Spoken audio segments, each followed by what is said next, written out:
Voltamos com Celso Dantas e Eliane Brenner. Atualmente, o estado do Rio vem chamando a atenção de grandes marcas internacionais, como é o caso da L'Oréal, que inaugurou em outubro de 2017 o Centro de Pesquisas e Inovação, localizado no Parque Tecnológico da Universidade Federal do Rio de Janeiro. A nossa equipe foi até lá conferir. Com um investimento de 160 milhões de reais, o novo Centro de Pesquisas da L'Oréal conta com mais de 100 funcionários que têm a missão de criar produtos inovadores para a indústria da beleza. Há 10 anos que a L'Oréal já vem desenvolvendo diversas pesquisas no Brasil. E agora, um dos principais hubs da empresa está instalado no estado do Rio.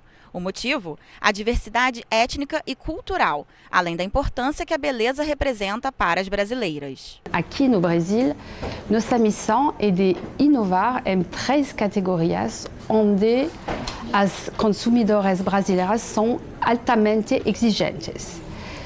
Essas 3 categorias são cuidados do cabelo, proteção solar e deodorantes.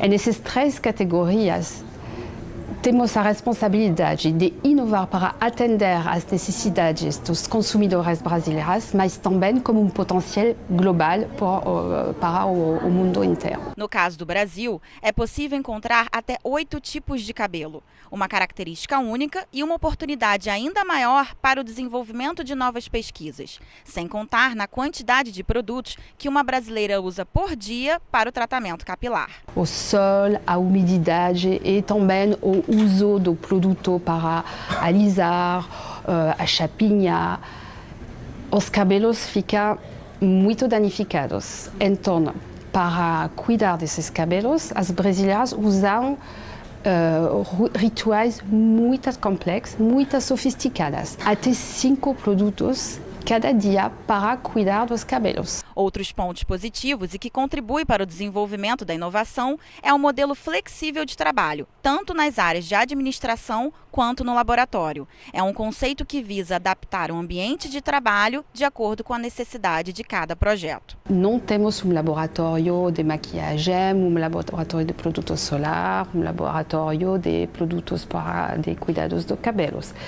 Todas as categorias são trabalhadas no mesmo lugar e o laboratório é organizado por atividade. Vai criar um ambiente de colaboração, de troca de ideias entre essas categorias e vai favorecer ainda mais inovação. São 15 mil metros de uma moderna infraestrutura. Aqui, no Centro de Pesquisas da L'Oréal, os mais novos e avançados equipamentos também dão espaço para o compromisso com a sustentabilidade, através da reutilização de água, valorização da iluminação natural e a utilização de painéis solares.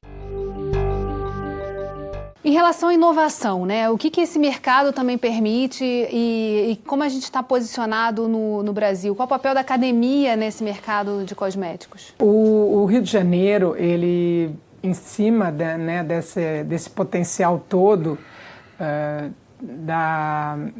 do número de pessoas, né? A quantidade de pessoas, dos tipos físicos que nós temos, né? Da própria imigração também.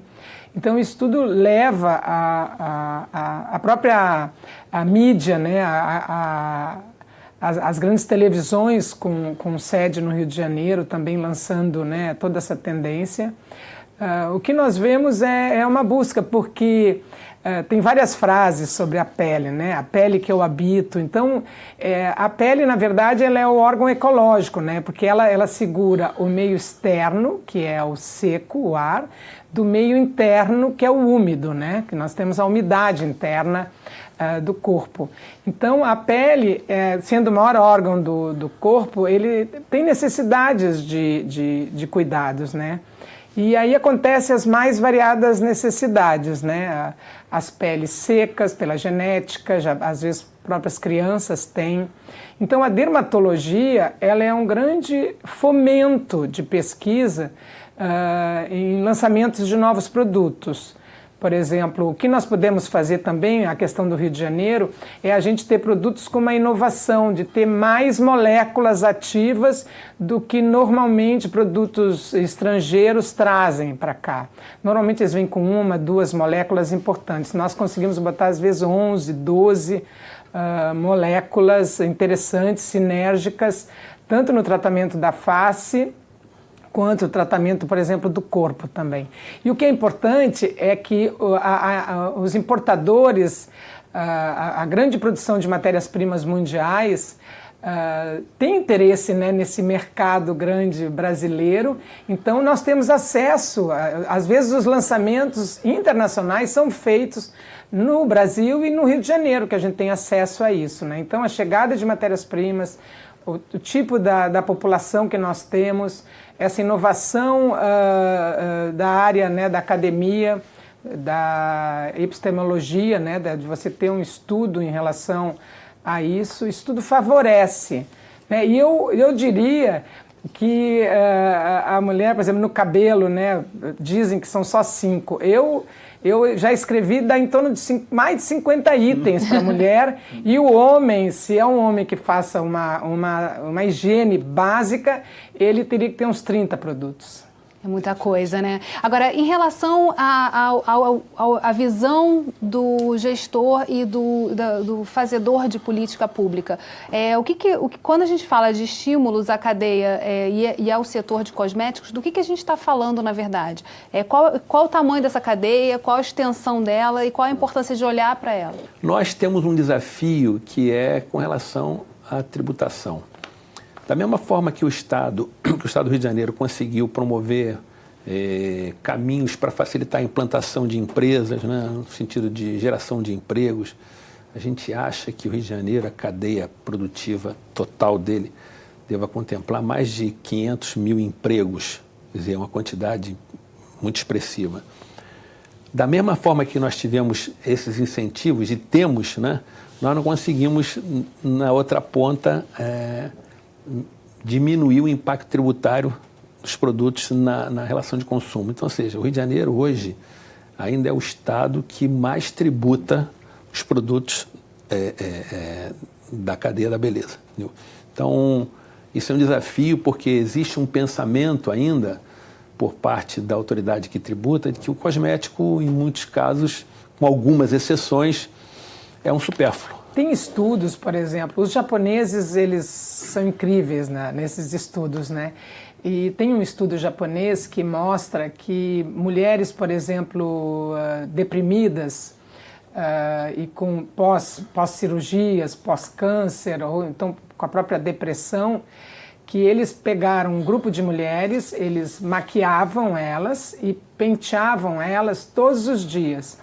E mostrou que depois eles faziam um exame de imunoglobulinas, né, que mede a imunidade, né, a capacidade do corpo de reagir, e depois, pós esse trabalho. E foi incrível como subiu a capacidade, o desenvolvimento de imunoglobulinas que elas desenvolveram, quer dizer, eles deram um número que a gente chama de autoestima, né? A gente vê muitos depoimentos, né? Mulheres dizendo assim que após uma maquiagem se sente mais seguras, se sente mais firmes, mas não são só nas mulheres, né? Eu acho que hoje o público jovem masculino, ele já começa a entender a preocupação, por exemplo, tem a questão da face do fumante, é um trabalho muito interessante também, porque o jovem fumante, que não fuma, ele reconhece a pele do colega que fuma. Uhum. E ele relata, eu tenho um trabalho bem grande que a gente fez, essa pesquisa na Dermatos, sobre ele vê que tem um envelhecimento dessa pele, né, com o fumo. Então eu acho que o jovem hoje, ele já começa a ter um acesso superior e ele começa a entender que isso não é supérfluo, né? A gente vai fazer um rápido intervalo e voltamos já. Rio em Foco aqui, política e economia caminham juntas.